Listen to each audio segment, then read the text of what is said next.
Namaskar, Anyong Hasanika. This is Sonu Trivedi, Director of the Swami Vivekananda Cultural Center at the Embassy of India, Seoul, with you all today at the third session of the workshop on Facets of India-Republic of Korea Partnership. Friends, we all launched the workshop on September 1st by the special address of two distinguished speakers from India and Republic of Korea, Ambassador Oh Young-joo, President of Institute of Foreign Affairs and National Security, and the Vice Foreign Minister, Ministry of External Affairs, Government of India, Her Excellency Riva Ganguly Das, focusing on the synergies between Republic of Korea's New Southern Policy Plus and India's Act East policy in the Indo-Pacific region. In the second session of the workshop, Mr. Cho Jong-jae, Deputy President of Korea Institute for International Economic Policy, and Professor Sachin Chaturvedi, Director General of RIS New Delhi, discussed about the ongoing global pandemic and how it has changed our experiences forever as humans and as global citizens, focusing also on the bilateral commercial ties between India and Republic of Korea in a post-COVID world. Today, we are before you at this truly international forum to reflect upon the changing socio-economic landscape in India and Republic of Korea with two very distinguished speakers, Professor Jung-Sik Kim, President of the Korea Social Science Research Council, and Professor V.K. Malhotra, who is the Member Secretary at Indian Council of Social Science Research, along with the presence of Her Excellency Shri Priya Ranganathan, Ambassador of India to Republic of Korea. We are also extremely privileged to have partnered with Korea Social Science Research Council and Indian Council of Social Science Research for this very important session. Before we begin the discussion with today's panel, let me call upon Ambassador Shri Priya Ranganathan for her remarks. Let me begin by greeting Professor Jung-Sik Kim, the President of KOSSREC, Professor V.K. Malhotra, the Member Secretary of ICSSR, all the partner institutes of the Embassy and the Cultural Center in this digital workshop, members of think tanks, academia, and students, all those who are joining us today. Annyeong Gashimnika, namaste to all of you. I would firstly like to thank both ICSSR and KOSSREC for agreeing to provide the institutional partnership to us in this workshop initiative that we have taken. I think the theme of today's workshop, today's session is truly a foundational one. It is instructive for us to study the varying socio-economic path that has been taken by the Republic of Korea and India over the past 7 decades since both countries achieved their independence. I think the Republic of Korea emerged very dramatically from a position of being one of the poorer countries of the world in the 1960s to one of the richest countries of the world when it joined the OECD in 1996. I think this has been a phenomenal path of growth and development, which carries a lot of lessons for all of us. And I think this was fundamentally built on a foundation of education, of synergistic policies with the government and the industry working together, guided heavy industrial development and infrastructure development, capacity for the ambition of entrepreneurs to be channelized by the government in ways which were important for nation building.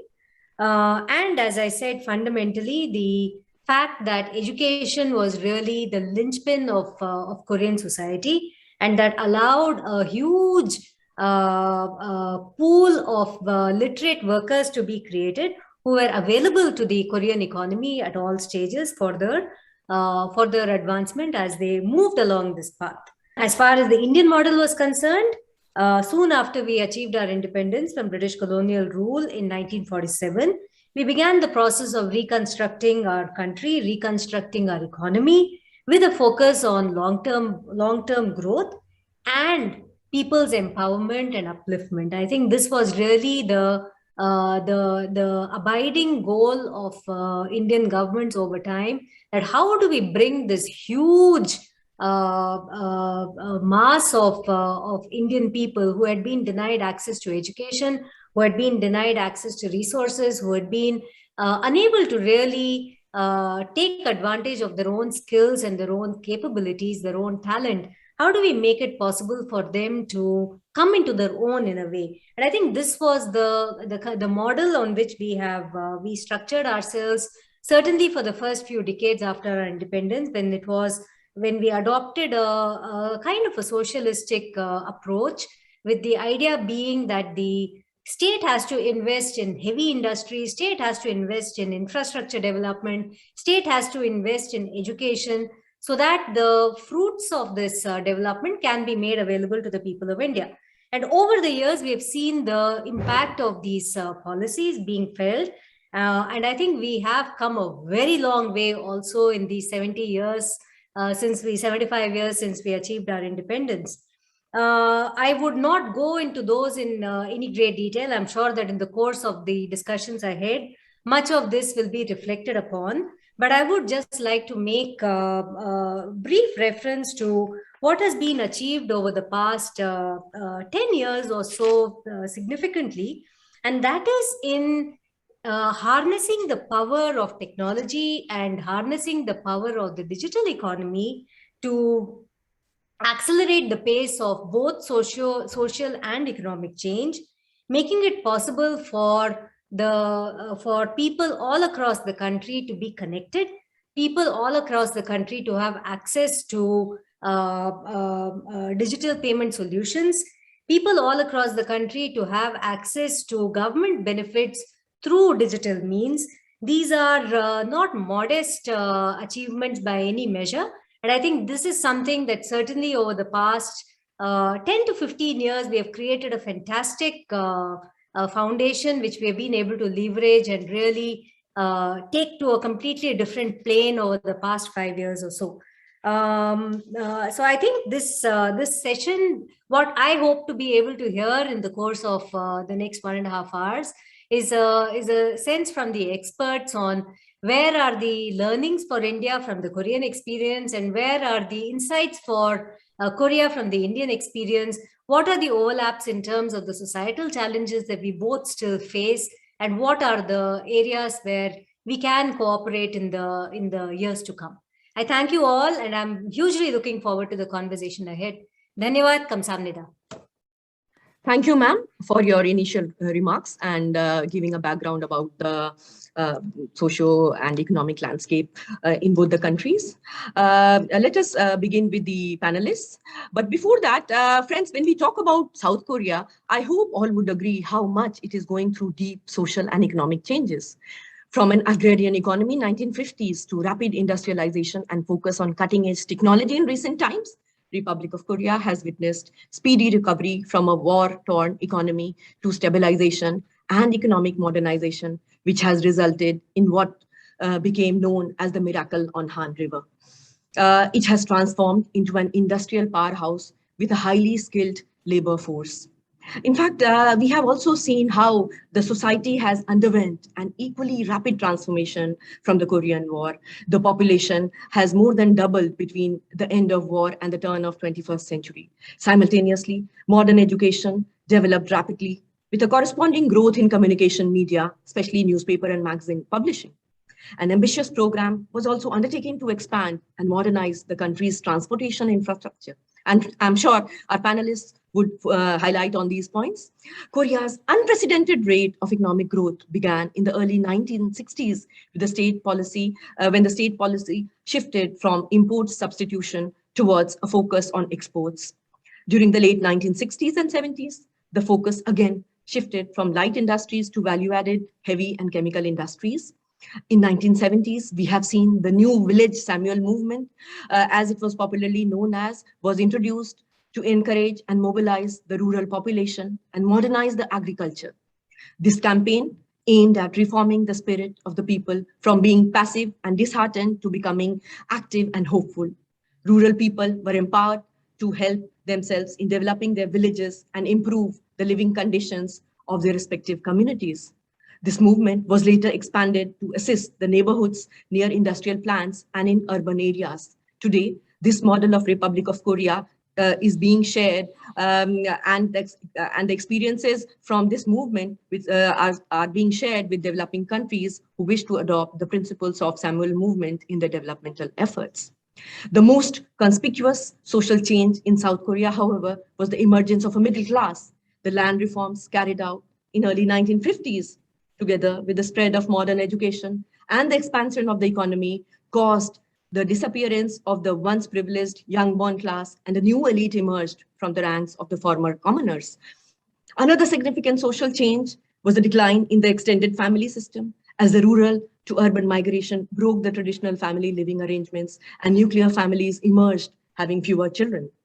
Rapid urbanization, the nuclear family system, the increase in women's active participation in the economy, an increase in life expectancies meant that by early 21st century, Republic of Korea had decreasing birth rates and an aging population, which has now become a challenge. The overall population is expected to decrease over the next decades as well. The government is now concerned that how fewer children and an aging society would slow economic growth and destabilize the social security system in the future. Amidst all this, we see a deeply divided society, as we have all seen in, I'm sure all of you would agree, in the Oscar-winning title Parasite, how it reflects upon the deepening social divide and inequality in South Korean society. In a country dominated by family-owned chaebols, wealth is decidedly concentrated at the top. The gaps between the permanent and the marginal workers, large corporations and smaller businesses, the haves and the have-nots continue to solidify. Well, friends, in spite of all this, South Korea's social transformation cuts deeper than politics. As the magazine Economist reports, and to quote, the country's art scene and pop culture are just the most visible example of the new model Koreans are devising for themselves. In 2018, the country exported more cultural products, which includes music, television, dramas, and films, than home appliances and cars for the first time. This was quoted in the Economist magazine. The nature of those cultural exports is changing too. The BTS countries and the world's biggest boy band are much more interesting to the youth worldwide. And yes, why to forget the Parasite and the K-dramas, of course. To discuss more about these socio-economic facts and challenges thereof, may I now call upon Professor Jung-Sik Kim, who is the Professor Emeritus at the School of Economics, Yonsei University. He was a visiting scholar of Department of Economics, Harvard University, and Institute for International Studies at the University of Cambridge. He worked as the Dean of the College of Business and Economics and Dean of the Graduate School of Economics at Yonsei University. Professor Kim served as advisor of Bank of Korea and held the post of Chairman of Committee for Financial Development in Financial Services Commission, and also the Chairman of Policy Evaluation Committee of Ministry of Strategy and Finance. He was also President of Korean Economic Association and Korea International Economic Association. Currently, Professor Kim is the President of Korean Social Science Research Council and Asia Finance Society, and has published widely on open macroeconomics, international finance, and East Asian economic cooperation. It is a great opportunity for us to hear from you, Professor Kim. Floor is all yours. Over to you, Professor. Thank you, Ambassador and Dr. Sonu, to invite us in an excellent conference. I'm very pleased to present paper at the second academic workshop hosted by the Embassy of India, Seoul, Republic of Korea, and Swami Indian Cultural Center. The Korean Social Science Research Council is pleased to attend as an institutional partner and is cooperating with the Indian Council of Social Science Research for academic research. It is also very nice to meet the Professor Malhotra of Indian Council of Social Science Research. Korea and India are emerging market economies that are growing rapidly. Korea has a small domestic market, and large export portions economic structures, whereas India has a large domestic market. The Korean economy has growing rapidly, and the per capita GDP has become similar to Italy. The gap with Japan has also been significantly reduced compared to the past.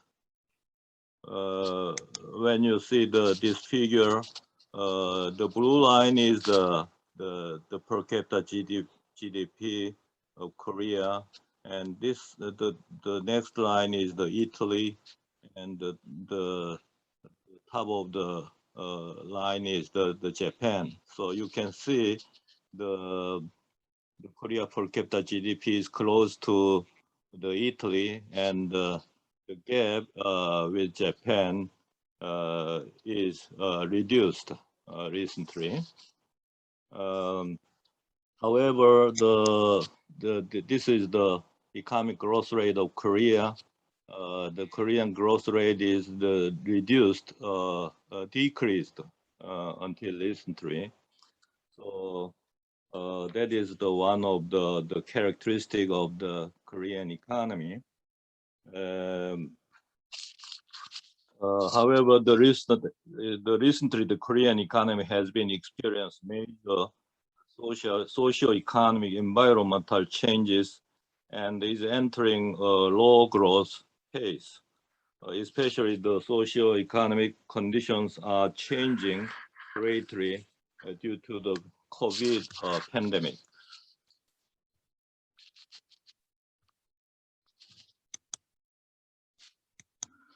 One of the important socio-economic changes in Korea is entering the aged society due to the low fertility rate.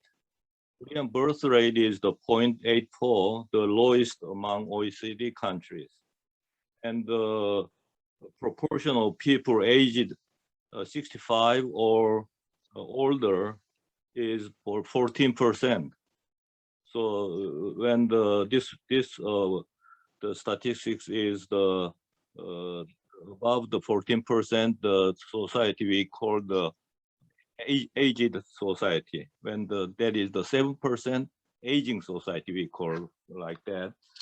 And the productive population aged from 15 to 64 has been declining since 2018. And the potential growth rate is declining. This is the Korean total fertility rate, birth rate. Recently, birth rate is decreasing. As I know, India's birth rate is 2.2. So right now, Korean is 0.84. That is the lower than Japan. And this is the age, the proportion of the over 65 years old population. That is the more than 14% right now. So the production population, the population of the 15 years old and from 15 years old to 64 years old, this population has been decreased since 2018. The second characteristic of Korean economy, that is the untapped transactions and innovation and the high unemployment rates. So the COVID pandemic increased the untapped transactions and promote innovations. As the untapped transaction increase, the job is expected to decrease significantly and unemployment will increase in the post-COVID period. The economist Joseph Schumpeter in the 1940s predicted the innovation would reduce the jobs and increase intellectuals' preference for government interventions in his famous book of the Capitalism, Socialism, and the Democracy. So in the figures, that is the youth unemployment rate between the age 15 years old to 29 years old people's unemployment rate. Recently, it is reduced because the government, Korean government, increased fiscal expenditures to reduce to create the young people's jobs. However, the unemployment rate is very high. That is almost 10%. And the third characteristic is the inequality. COVID-19 raised the economy inequality. The unemployment increase and the housing price rises. The country's economy inequality is growing. The economy inequality increased the demand for government interventions and increased socialism's trend. According to the Economist, the magazine of England, 51% of young people in the United States, and they prefer socialisms. So COVID pandemic is expected to bring a big government as government intervention and regulation increase. So we call this millennial socialism.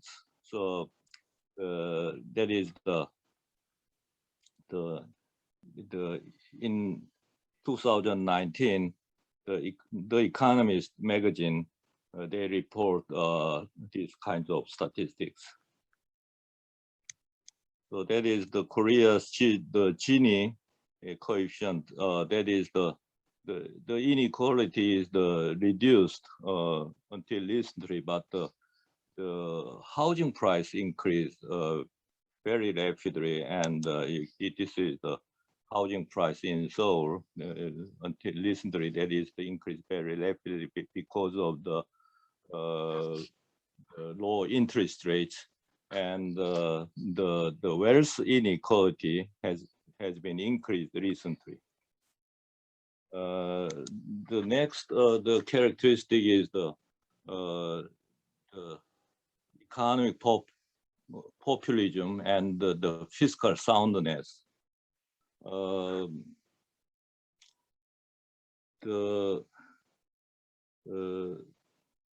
As an economic recession continues with COVID pandemic, economic populism using the expansionary fiscal policy is increasing.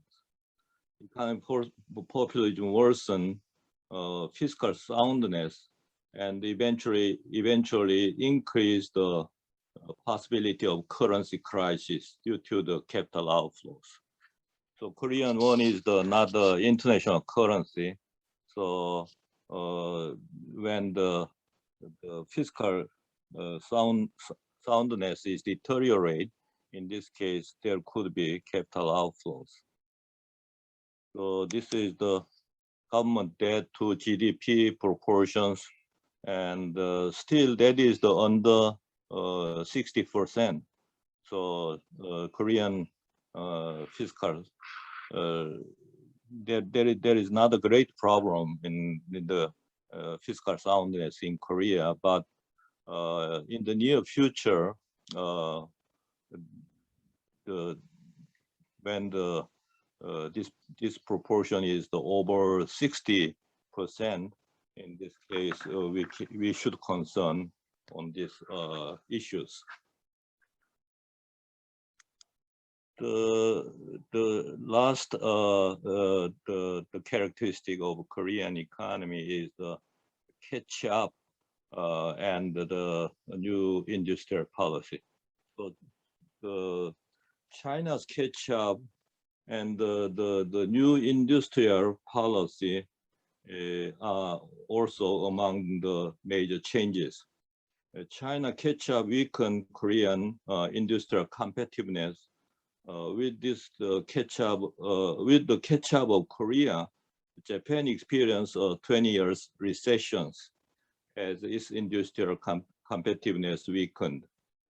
The weakening the industrial competitiveness result in a reduction of the jobs and the export. To respond to China's catch-up, Korea need new industries and the new industrial policies. So I briefly summarize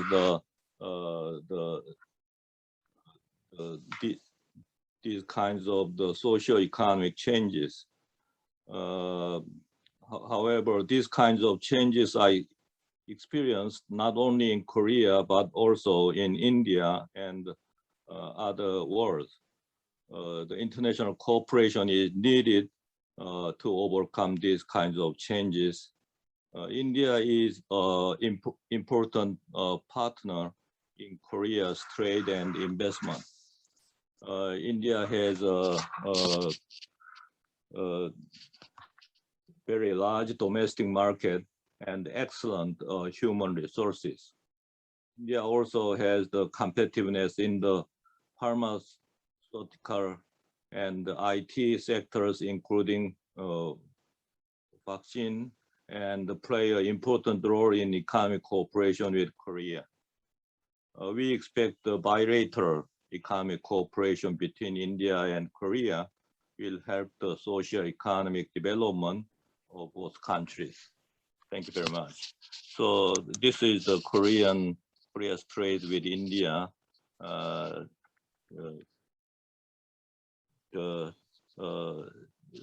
Because of the COVID-19, recently it is a little bit reduced, but we expect that will be increased in the period of the post-COVID. Thank you very much. Thank you, Professor Kim, for your excellent presentation and your perspectives upon the changing socio-economic landscape in Republic of Korea, and also focusing upon how did this country rise like a phoenix from the ashes and destruction of the Korean War, and to become the miracle of the Han River within such a relatively short period of time. You also elaborated on the societal challenges such as the aged society, low fertility rate, shrinking job opportunities, rising inequalities, growing recession, and rise of economic populism. For responding to these challenges, you have suggested for a new outlook and a revamped industrial and economic policy, which is required by the government in Republic of Korea. You also highlighted upon the economic cooperation between India and Republic of Korea and the opportunities India's domestic market and excellent human resources offers for a strong partnership between the two countries. I'm sure there will be many more questions which we will take up during the Q&A round. Now coming to the Indian side, friends, as we are all well aware, India has undergone a profound transition. Over the last 7 decades, 1 billion of its citizens and the world have witnessed rapid social and economic transformation. In the initial years of independence, we had witnessed some teething troubles when the nation was born.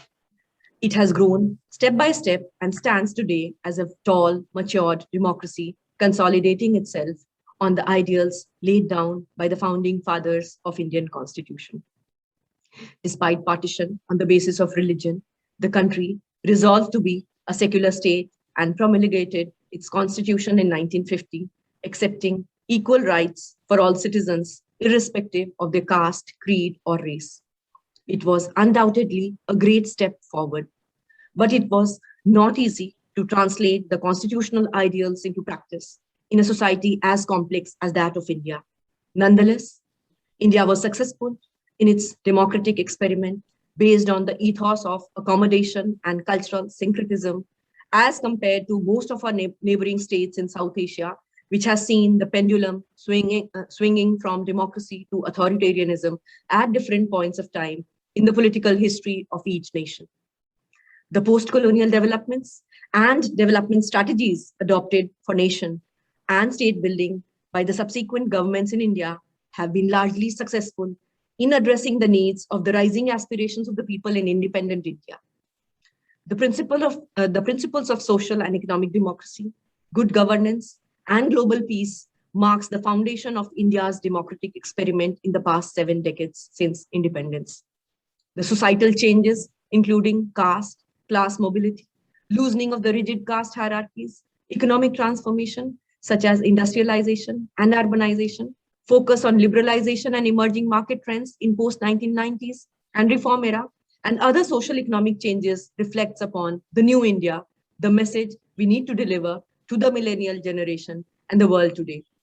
We are today one of the fastest growing economy in the world, driven by smart and sustainable cities, robust farm sector, vibrant manufacturing, and dynamic service sector. Friends, this is the time to reflect upon all these and resolve for a better future, and to turn the challenges of the past into meaningful opportunities, and to dwell upon these issues and other subjects of critical importance and carry forward the discussion today. May I now call upon Professor V.K. Malhotra, who is the Member Secretary of Indian Council of Social Science Research, New Delhi.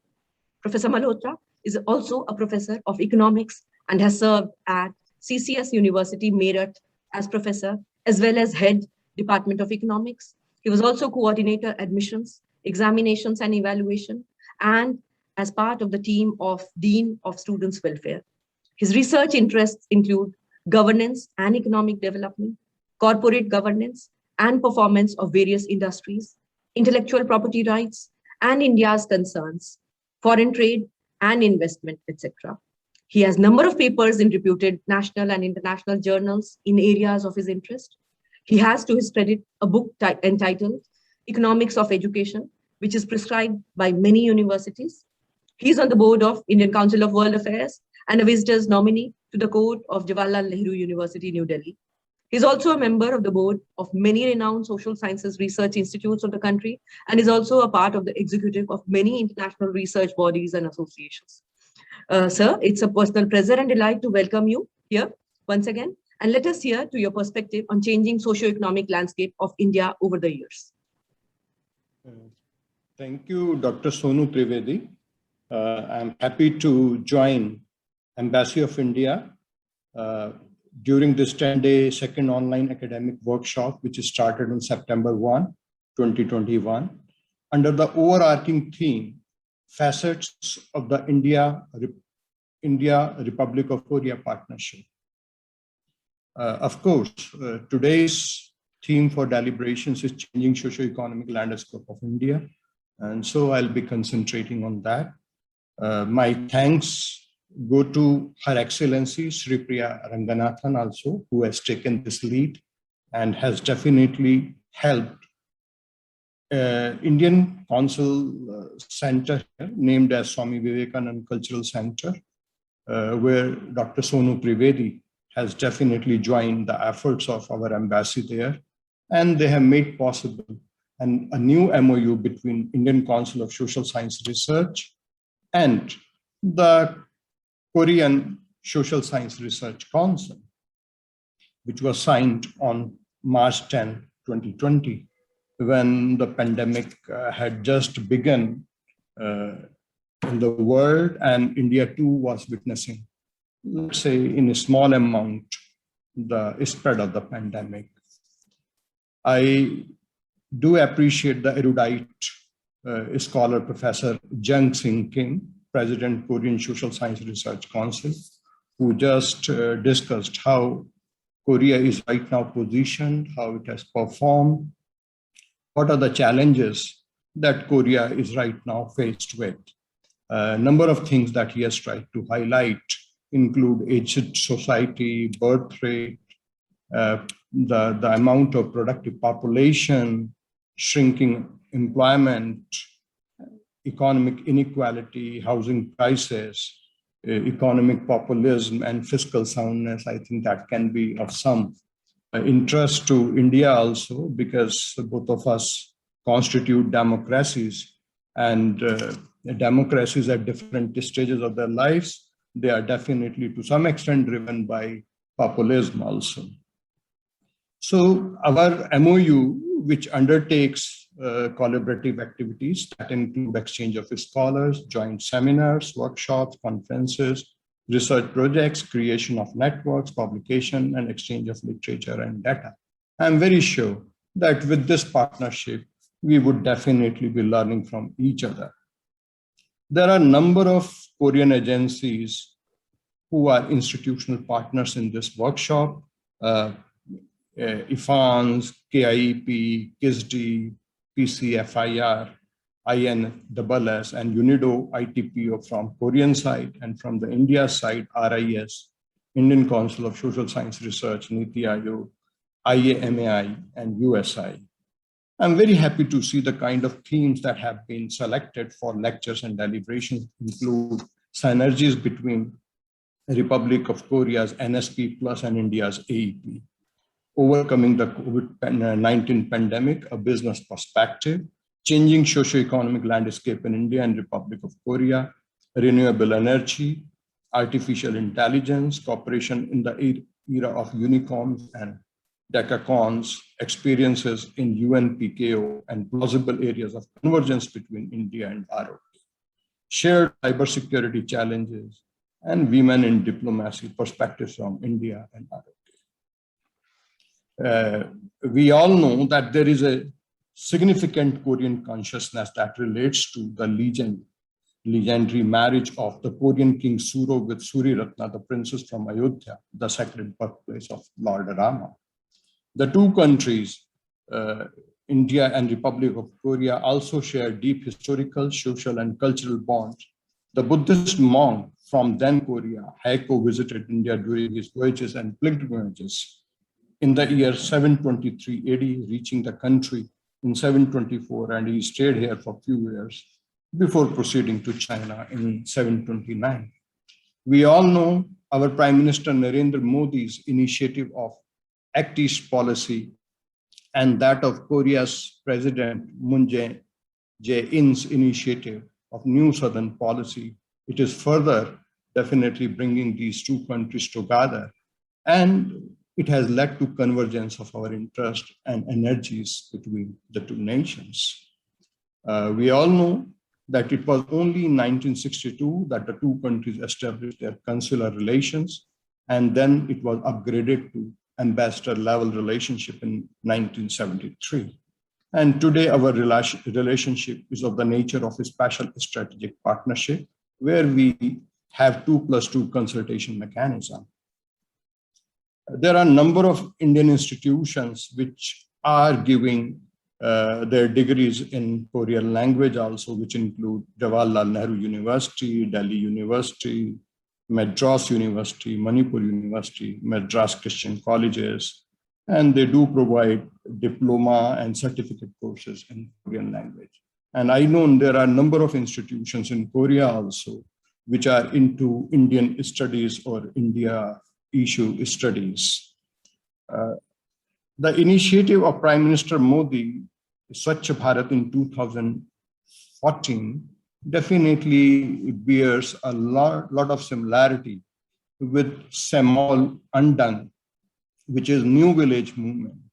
And it was highlighted by a Korean scholar, Soyeon Park, which has also drawn the attention of Indian policymakers to study the evolution and the positive lessons from this New Village Movement, which was launched in Korea in 1970.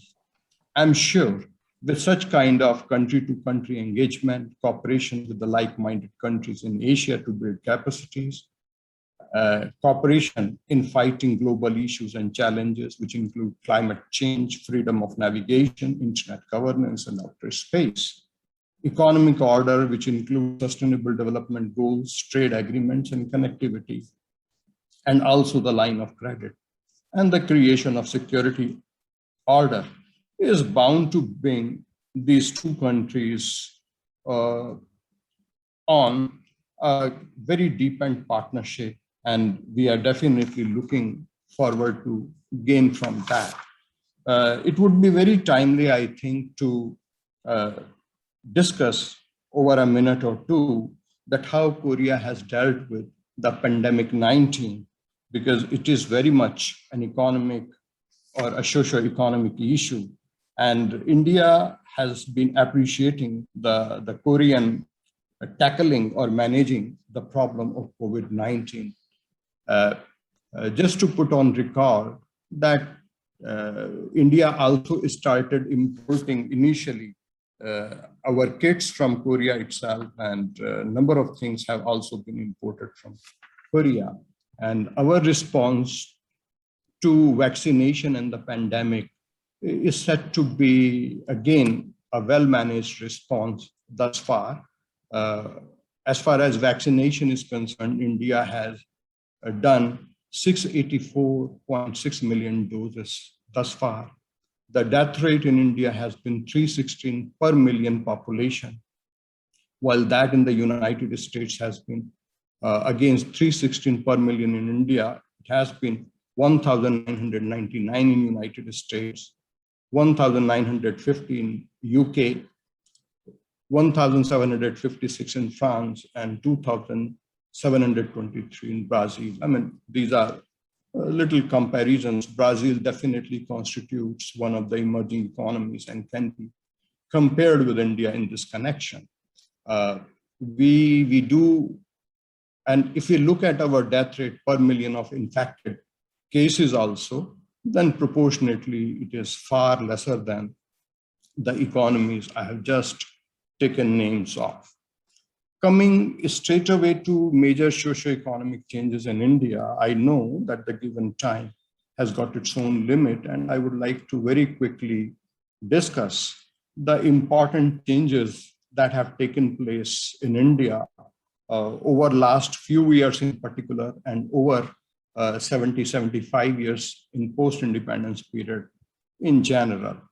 We know that when India gained independence in 1947, there used to be a discussion around that what would be the expected growth rate in India. And over a long run, we have been aspiring to grow at a rate of 5% per annum, but we know for long 30, 40 years, India continued to grow at a rate of 3.5%. And towards the sixth plan in India, which came in 1980, this growth rate increased to 5 or more percent. And then it went up to 7.5% also for a few years towards 7.5 plan. And now also, I mean, a year before this pandemic setting in, we were talking about India's potential of 9 to 10% growth rate over next 10 to 15 years. And this is why the Prime Minister Modi gave an idea of converting Indian economy into a 5 trillion economy by 2024. We all understand that as a result of pandemic, this target definitely appears to be slightly delayed by 2 to 3 years. As far as our per capita GDP growth is concerned, we know Professor Kim was making a reference to population growth rate in Korea and India also.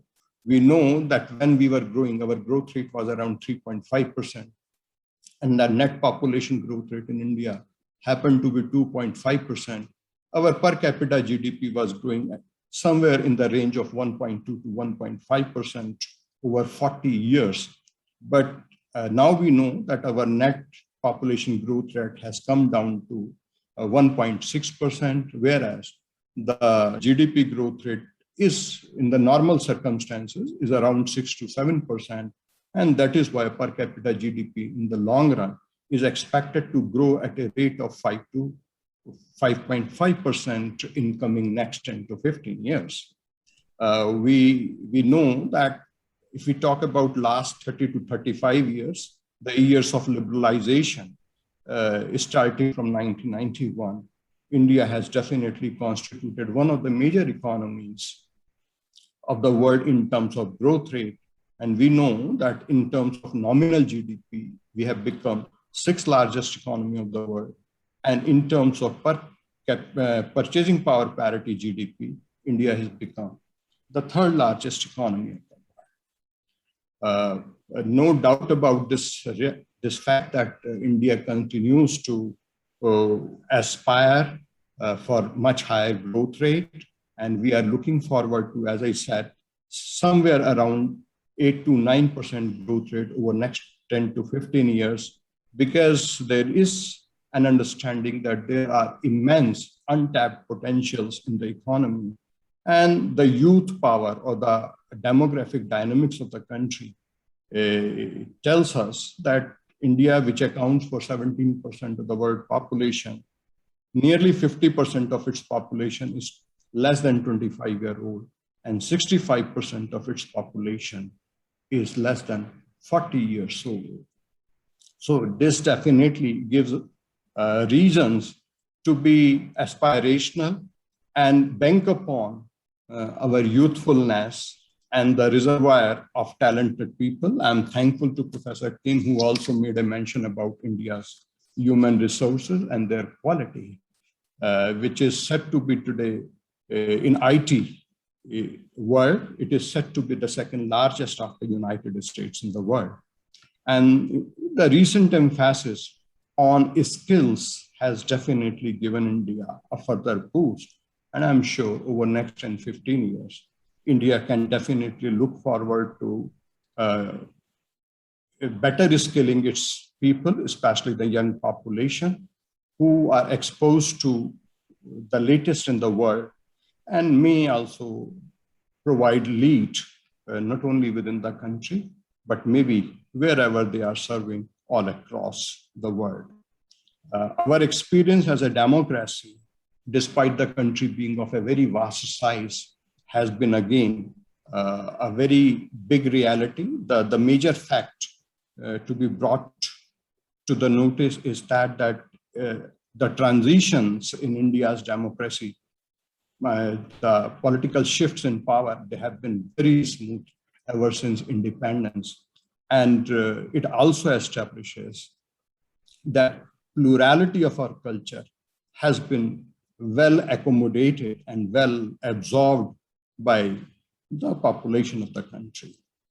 As far as India's growing urbanization is concerned, we know that while theoretically speaking, in agriculture, we move from scarcity to surplus creation. And when we create surplus of agricultural produce, it definitely saves labor from the agriculture sector, and which then shifts to the industrial sector. And thereafter, it shifts to the tertiary sector of the economy. We know that recently, this shift has definitely been taking place in India's case. Since independence, this shift has been continuously seen in India's case, and World Bank estimates this do show that 50% of India's population would be residing in urban areas by 2041. And top 100 cities accounting for 0.24% of land areas, while 16% of the top population of the country, they produce nearly 43% of the country's GDP. So, of course, when population is getting better educated, they are getting better skilled, we do expect that many of them will be moving from rural areas to the urban centers, expecting better opportunities in every sense of the word there. And this is why India is witnessing enhanced mobility and transformation in this context. There is much emphasis on enhanced degree of industrialization. Of course, I understand that Korea in this context is far more industrialized than India at this stage is. And the degree of corporatization in Korea is again far greater than in India, but India is also rising in terms of internationalization, entrepreneurship, and startup which are turning unicorns also. The new culture which is taking place at prominent institutions of learning like IITs and IIMs in India, many young people or many young educated and skilled people are turning from job seekers to job creators, and they are definitely now ready to take a risk also. 70% of our entrepreneurs are right now in India less than 35 years of age, and number of startups in India are growing at a rate of 40% per annum. Almost every day, 3 to 4 startups are coming up, and in this area, India definitely ranks at number 3 in the whole world. There have been some phenomenal new initiatives like Make in India, Jan Dhan, which is about making India more digital based. And I just spoke in terms of Startup India. Infrastructurally also, we have 6 lakh villages, and almost all 6 lakh villages stand electrified today. Whereas at the time of independence, India had just 3,000 odd villages as electrified. If I talk of roadways in India, which was only 0.4 million kilometers in 1950, today it stands at 6.4 million kilometers, which is almost 16 times of what India was in 1950. If I talk of railway network, we have 14,000 kilometers railway line reaching 68,000 kilometers. And foreign exchange position of India is also quite comfortable, which stands as on date on almost 616 billion US dollars, and which is several months, more than 16 to 17 months of India's imports, in fact.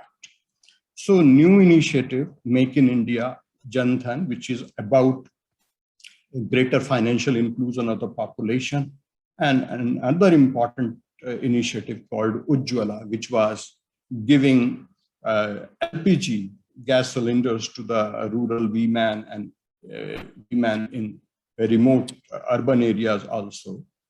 It has definitely improved the lives of Indian women.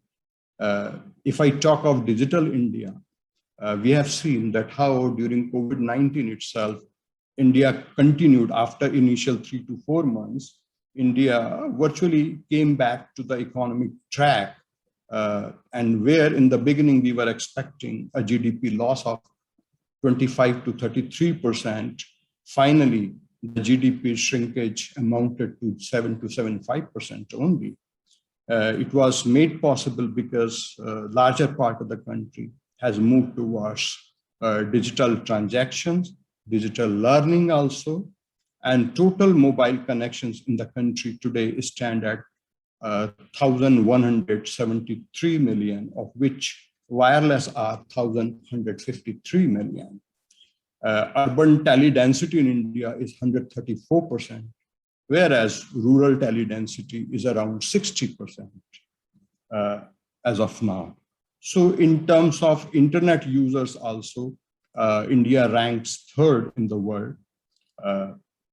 We have a very deep faith in democratic values and ethics also, and I made a reference to a smooth transition of powers in India ever since independence, and maintaining, this is why India has always believed in maintaining good relations with most of the countries of the world through its soft power, art, culture, drama, literature, languages, traditions, cuisines, dresses, music. So all they constitute our areas of engagement with the world. If I talk of governance reforms that have taken place in the country, they definitely include increased degree of accountability, automatic clearances as a result of digitization also, and processes, fixing answerability and transparency in transaction. We are also witnessing empowerment of women, marginalized and backward sections of population. So there has been a proactive approach in India on all these fronts. The citizenry stands much more conscious today in terms of environment, and as I said, ethics, responsiveness, and they are ready to sacrifice self-gains for the social cause also. And an example of that could be seen in terms of, there was a time when 30 to 40,000 connections, subsidized connections of LPG were being sacrificed by the people who were capable of making payment themselves against the full LPG without subsidization in favor of those who needed the subsidy more than relatively the better and better earning sections of population. So India, as far as environment is concerned, India is committed to reduce the emission intensity by 33 to 35% of GDP by 2030, as compared to 2005 level, as per the United Nations Framework Convention on Climate Change. Increasing, and we also are committed to increasing capacity of our energy resources from non-fossil fuels and increasing forest cover by 2030 also. On liberalization, privatization, and globalization, there has been no going back. Ever since we went about it in 1991, India has been consistently moving towards greater degree of liberalization, privatization, and globalization. And when I talk of globalization, I definitely try to talk in terms of trade, investments, making open more avenues for the foreign investments and joint ventures. As a country and as a society and as a polity also, I said that we have been maintaining good, peaceful, non-interfering, mutual respect and trust-based relationship. And we definitely constitute one of the most trustworthy countries in the world, having the minimum border disputes. And we do not have a history of being ever called an authoritarian country in any sense of the word. As far as our welfare measures are concerned, India has concentrated since 1980s on poverty alleviation, reduction of inequality, and in the recent past, we have shifted from indirect benefits to direct benefit through Jan Dhan and digitization. We have also been very liberal on food subsidy. India, a few years back itself, went for the right to education and made it mandatory. And in 2020 itself, we have come out with new education policy to improve the quality of education and research in the country. And it was before COVID-19 that India came out with Ayushman Bharat, which is about universal health in the country. So we are looking forward to better engagements with the countries like Korea, Japan, and other parts of the world, which believe also in the same kind of economic, cultural, and people-to-people relationship. We understand that there are certain negative forces, such as terrorism and expansionism in the world, would definitely need our concerted and collaborative efforts to do away with for a better and more peaceful and forward-looking world.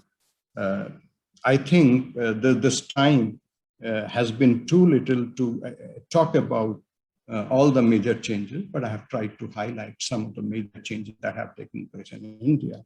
If there would be any queries related to that, I would be very happy to respond to those. Thank you very much, India's Vivekananda Cultural Center in Seoul.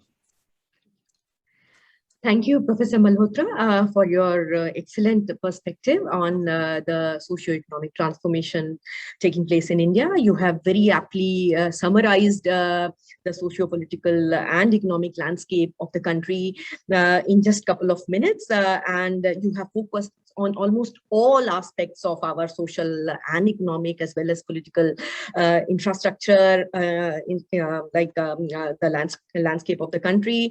You have focused on how a vast country like India has faith on democratic traditions, and we have how achieved smooth transfer of power. You have focused on India's soft power, along with that major economic policies such as poverty alleviation schemes, reduction of inequalities, how our inclusive policies such as Jan Dhan Yojana, Ujjwala Yojana, and all are focusing on reduction of poverty and inclusive development. You have also focused on Ayushman Bharat, the health-related scheme of the government of India.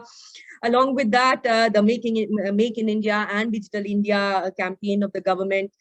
You have aptly also focused on the governance reforms that the country has undertaken with focus on accountability, answerability, transparency, and responsiveness. Yes, of course, you have focused also on the empowerment of women and how the government is focusing on sustainable growth and environmental conservation, which have been outlined in most of our policies.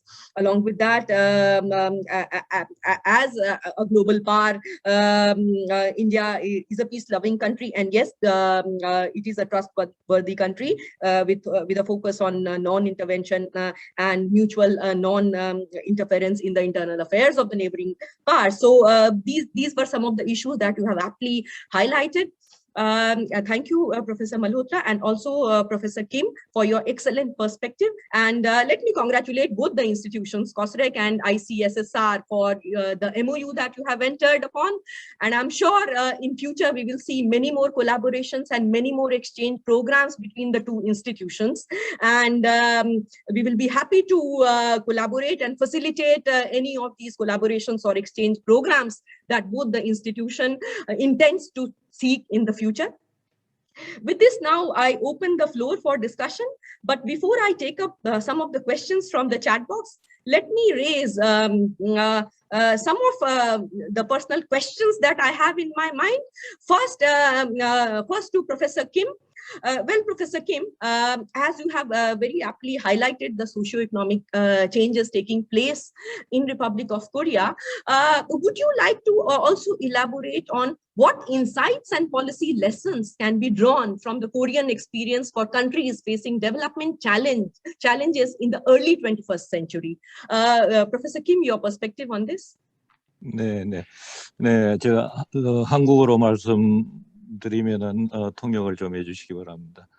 It will be interpreted. So currently thinking about Korea, where Korea is and what challenges Korea are facing. So we had a rapid growth and the speed of growth is declining. So thinking about the reasons, so most of it comes from the China's chasing Korea and how Korea reacts to that. So the youth unemployment rate is quite high in Korea and inequality is deepening. So that is much related to the industrial competitiveness of Korea. Like I mentioned, when Korea was catching up, it went on a 20-year recession in the past. So now China is catching up Korea. So thinking about how to react to China's catch-up and how to restructure Korea's industry. And I talked about new industrial policies, how to raise the competitiveness of the existing industry. So we have to have R&D investments, more investments. We have to come up with more professional workforce. We have to have job trainings. So these are the future investments and to raise the competitiveness of Korea's existing industries. And that will be the drivers for a new growth. We can lower unemployment rate in the future. We can get rid of all kinds of populisms. So basically, that's what I think about. So these new industrial policies are what I think we have to focus on, what are most important. So When we talk about India, so Professor Malhotra has already mentioned,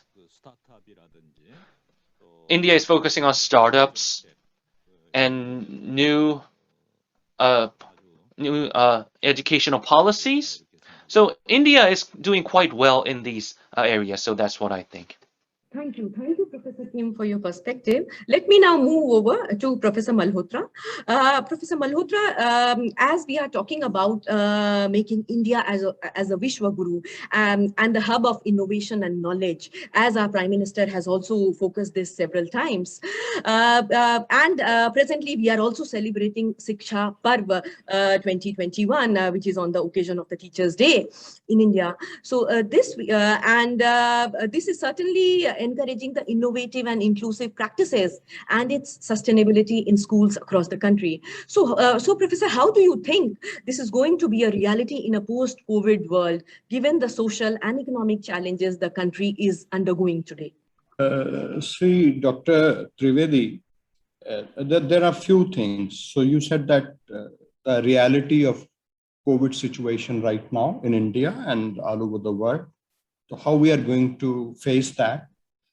India has largely successfully faced that. I'll say, when I talked in terms of the low death rate, and I tried to compare India's statistics with perhaps in health infrastructure, the countries which are much more advanced than India.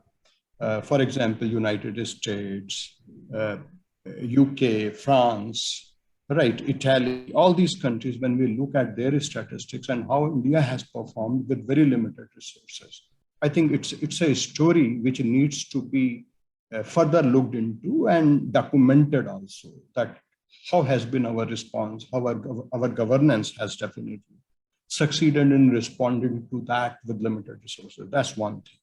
Secondly, India's aspiration as Vishwa Guru, or the knowledge leader, one of the knowledge leaders, I will not say the only guru in the world, the only teacher in the world, but one of the leading knowledge creators.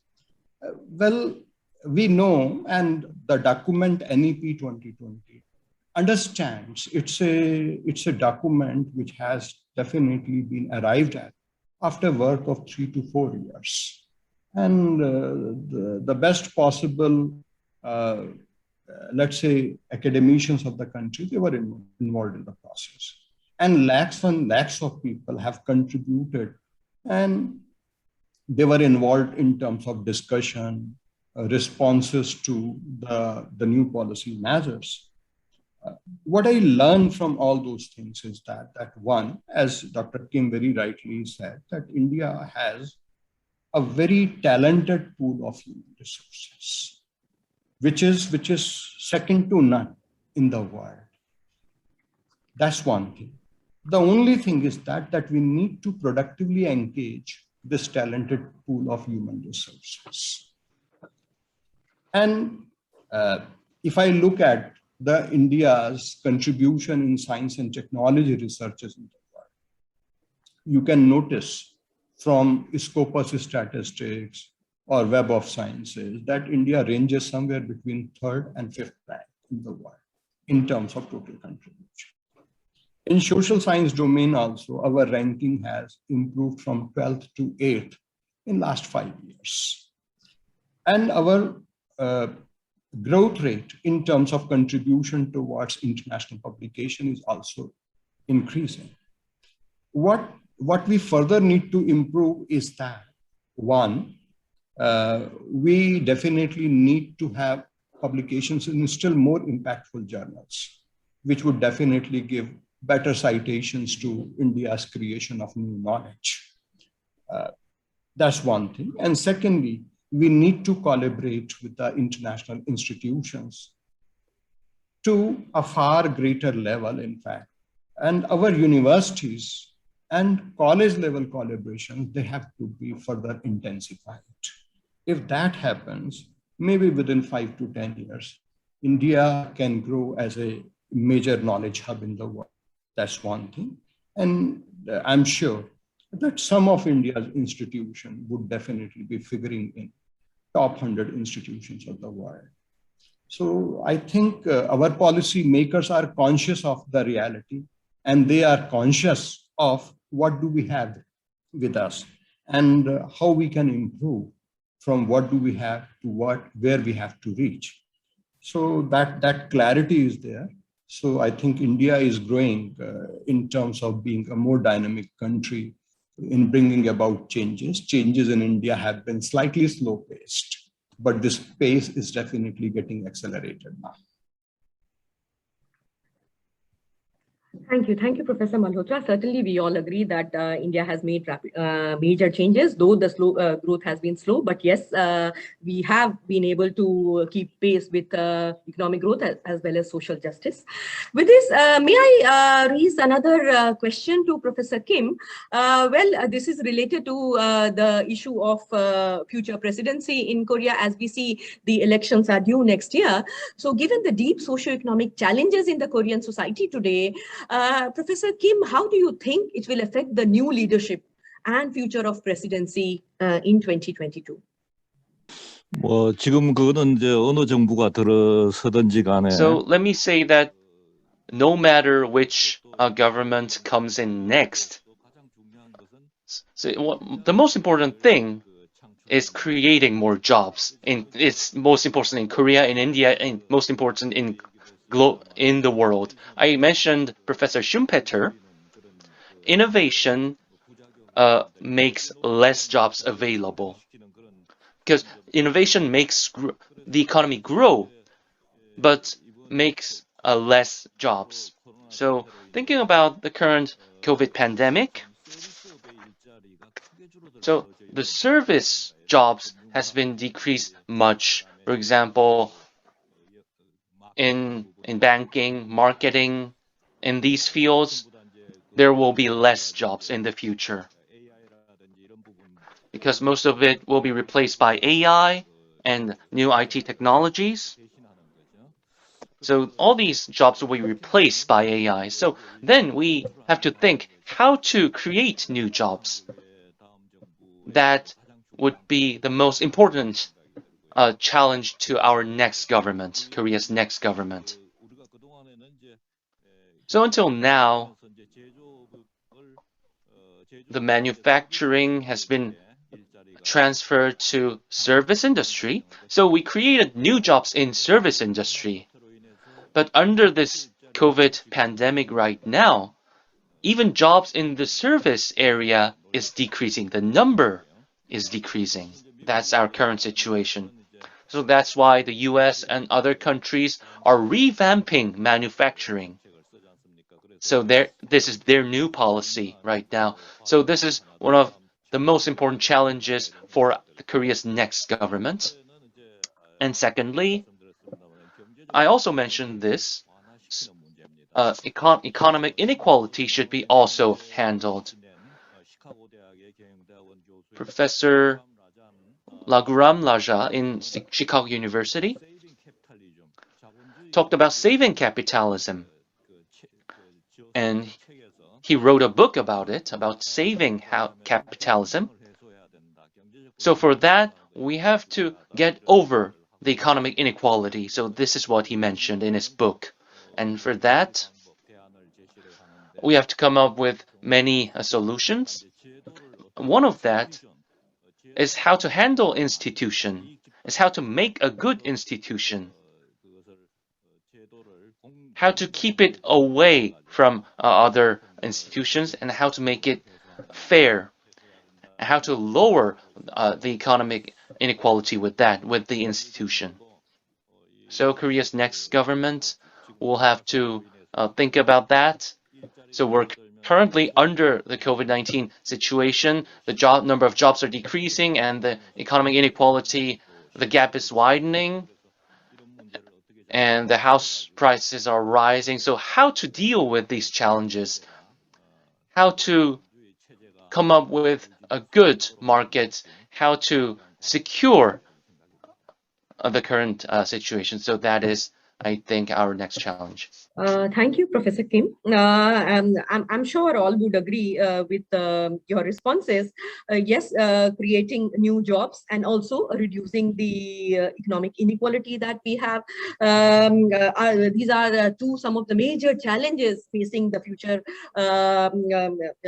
leadership. And yes, we all are awaiting how the new government would respond to these challenges.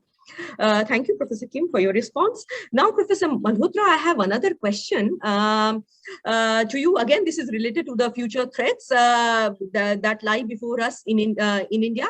As you have talked about various programs that the government has taken in India. Professor Malhotra, how do you think the rising inflation, high fuel and energy prices, fresh hike in COVID cases, rising unemployment and decreasing household income, all these challenges, how do you think the Indian economy is dealing with this, and where do you see the future threats lie? Professor Malhotra, your response on this? Right. Well, as far as India's programs in various areas are concerned, that's altogether a different situation, because we all know that India's social sector expenditures are increasing for last more than 30-40 years now. And of the total planned expenditure that we have in the economy, almost 45 to 50% goes towards social service or social sector expenditure itself. That's one thing. And which is largely meant for the poor sections of population in the country. I just said that right to education, which largely somewhere goes to the benefit of the poor sections. If I say midday meal, if I say 50, 60 million tons of food grains lying as a stock with the government, and they being given through food subsidy to the, let's say, poorer sections of the population, again, it somewhere intends to improve their condition of life. As far as inflation is concerned, I could recall that there were times in India that double-digit inflation, that is 10 or plus rate of inflation, or 9% or close to that, that used to be a usual phenomenon. Now we notice, ever since the economy was rising at a rate of 7 to 8% per annum, this inflation, barring few things, of course, inflation is viewed in totality, and inflation is also viewed sector-wise. When we have a look at sector-wise inflation, we would definitely be compelled to analyze in terms of demand and supply gap situation. When we look at the overall macroeconomic view encompassing the whole economy, we'll say one rate of inflation encompassing all sectors of the economy. So in last few years, you could notice that consumer price index related to certain commodities has been greater than the wholesale price index, which definitely includes a larger chunk of the commodities. We understand why is that so. There are certain sectors where, in fact, the prices went negative in opposed to prices turning positive or prices turning inflated, in fact. And there are certain other areas also, especially relating to the goods which are consumed by the upper middle class and the richer sections of the population. This is where our Indian economy witnessed a negative inflation in last few years. There are certain areas which were in high demand and of which the supply could not have been created in very short period of time. Of course, those were the sectors where inflation was seen, but I think still government is trying to keep a very close watch on the demand supply gap. And this is why a number of new initiatives, including marketing of agricultural products, has definitely been brought. And I think with these measures in days to come, the issue of inflation has been under control even in India right now, at 5 to 6% rate of inflation, we say it is pretty high. We know, as far as our imports are concerned, inflation in India, the 20% of inflation in India is constituted by the fuel prices also. And how fuel prices have been rising, we have seen that all. As far as unemployment is concerned, I was slightly amazed to notice that in developed economies also, unemployment is increasing. United States, Republic of Korea, Japan, UK, France, there are no exceptions. Professor Kim has rightly said that in the initial phase of technology shift, and we all understand that technology shift is taking place at a very rapid pace in the world. Almost with every passing year, there is a new technology in place. And as a result of that, the populations, they take time in getting adjusted to those new levels of technology. And they definitely take time in getting adjusted to new technology in terms of acquiring new skills also. And this is what turns populations temporarily unemployed also. So I think in days to come, perhaps our education in technology will be getting elevated in a way that we would be able to forecast what is going to be the next level of technology, and accordingly, our very style of educations will be undergoing changes. That's one thing. I've already said the new world largely relates to better skilled people. And when I say better skilled people, I definitely mean better skilled in various ways, where technology is going to be one of the most important factors. So with that, and I did emphasize, and there are two sectors which are being emphasized in India. I did talk in terms of increased mobility from rural to the urban centers, which means greater amount of surplus, whether coming out of disguised unemployment or as a result of creation of surplus in the agricultural sector, they are coming to the urban centers. So they would be looking forward to new opportunities. That's one thing. So our projections in terms of mobility of the population, they need to get better in coming days. The skills in every or at every level, that definitely needs improvement, whether we are talking of rural economy or we are talking of urban economy. The level of education and the level of skills, they are required to further improve. And perhaps I can understand that initial phase of industrialization in India shall definitely go towards MSMEs and startups, micro and small enterprises and startups. And this is what has started to happen. Rather, I'm looking forward to a larger chunk of MSMEs also somehow collaborating with the startups, because the technology level in two types of enterprises are entirely different. So we need to understand the dynamics of these changes. And I'm sure since Prime Minister has already highlighted Atmanirbhar Bharat, self-reliant India, I think this is where the importance of micro enterprises and small enterprises having minimum acceptable level of technology becomes all the more very important. And this is where we are heading towards. Thank you, Professor Malhotra, for your response. And I'm sure the new area of the unicorns, decacorns, and the MSMEs which are rising are certainly a great resource. And even in our workshop, we have a very special session devoted totally on unicorns and decacorns. We have this session on coming Friday on September 10th. So I'm sure we will discuss in detail more about them. We have almost reached the time, but just let me briefly take some of the questions which are there in the chat box. I'm just trying to club them together. Well, there is a question. I think most of them, they have been answered during this interaction, but still I'm just putting them all together. Maybe both the speakers can take them one by one. There is a question on how South Korea serve as a model for other developing countries seeking to grow through ICT industries. Maybe Professor Kim can answer.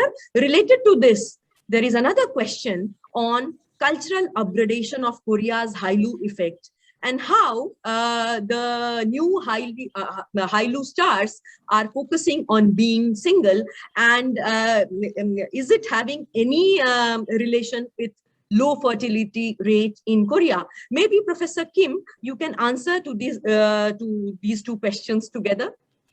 네, 한국이 어떻게 성장을 So how Korea has developed in such a fast pace. So many economists have made some studies. So other than Korea, even other than Korea, some country has become very rich, some countries has become very poor. So there are many studies going on by many studies. So I have this line, I have this book, Why Countries Fail. It was written by a professor in MIT, and I also mentioned the book Saving Capitalism. So there are many explanations, but most of them focus on institutions. So how to create good institutions, how to make fair institutions, how to make institutions that does not favor a certain bodies. So we have to think about more inclusive institutions. So again, how to make new institutions are very important. So politicians take a big part of that.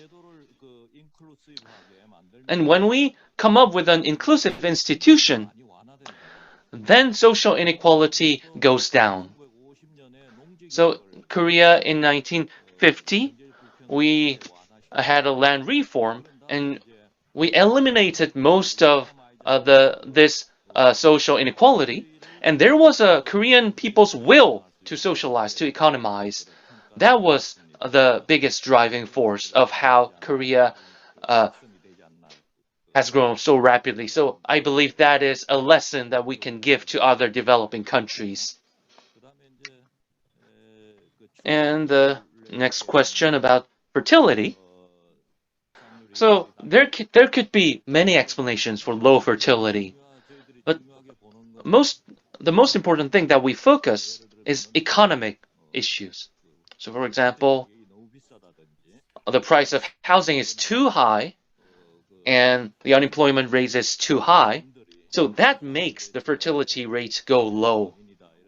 That we focus on those explanations most. Of course, there have to be some other explanations as well, but we focus on these factors as well. So like I mentioned,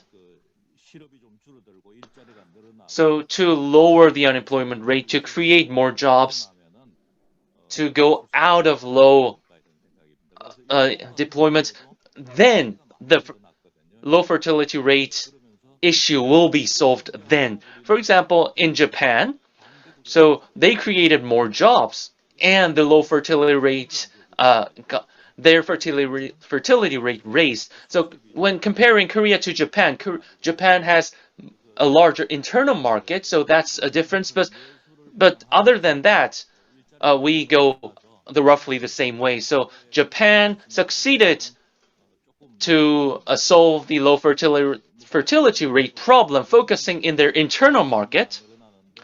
And more than that, we have this issue of women coming more to the society. So raising children is another big problem of low fertility rate. So that is the challenges that we are facing right now. And when we come up these challenges, I believe the fertility rate will go up again. Thank you, Professor Kim. Maybe we can have the last word from Professor Malhotra. Professor Malhotra, I see a question again in the chat box. I'm just trying to put them together. Are consumers hiding their true preference behind the so-called political inertia? This question particularly says that can the government in these countries be blamed for inaction or slow action or lack of political will? Professor Malhotra, your response on this? Well, Dr. Trivedi, as far as political will, I was seeing there was a question on institutions to which Professor Kim has also made a reference, that why do countries fail? So I can understand where from this question could emerge, in fact. The point is very, very clear. I do not see any, in a democracy, any political institutions operating in isolation from rest of the society or the economy. That's one thing. Of course, the quality of institutions is very important, as Dr. Kim has very rightly underlined. But when we say quality of institution, it is not political institution alone. The quality of judiciary, the quality of law implementing agencies, the quality of market, the quality of civil society organization, and I would go further to say even the quality of the academic world in a country. They are all very important institutions. And everybody has to take a responsibility for his part. So if that happens, I think we definitely reduce the chances of countries or political dispensations failing. I think it is less for any political system to respond on its own. It is more related to that they have to respond to the existing levels or existing good levels of the institution. They do keep in mind. So in a democratic setup, responsibility relates to everybody concerned. One who raises, one who wants to see, and one who is entrusted with the responsibility of making it happen in a country. So even I'll say the policy implementing machinery, the bureaucracy in a country is also very, very important. We have seen the same countries have performed at different intervals of time. The same countries have failed to respond to a situation at some other interval of time. So I think this definitely poses a big question before us, that how do we introduce the very element of good governance in a setup? That's one thing. And I appreciate your question, of course, addressed to Professor Kim, that South Korea as a model. I will just say that there are certain models which can be implemented and which can be applied to different parts of the world. But again, as far as the mapping of resources, talents is concerned, it is left for the economies and the policymakers to understand those ground realities themselves and definitely improvise on the suggested models, if any, or they could come out with their own models which might provide a more efficient solution to an existing problem. So thank you. Thank you, Professor Malhotra, for your response. And I think we have now reached, almost exceeded our time limit. So let us wrap up this round. Many thanks to both the speakers, Professor Kim and Professor Malhotra, for sharing your perspective and also being so generous with the time and taking up all the questions.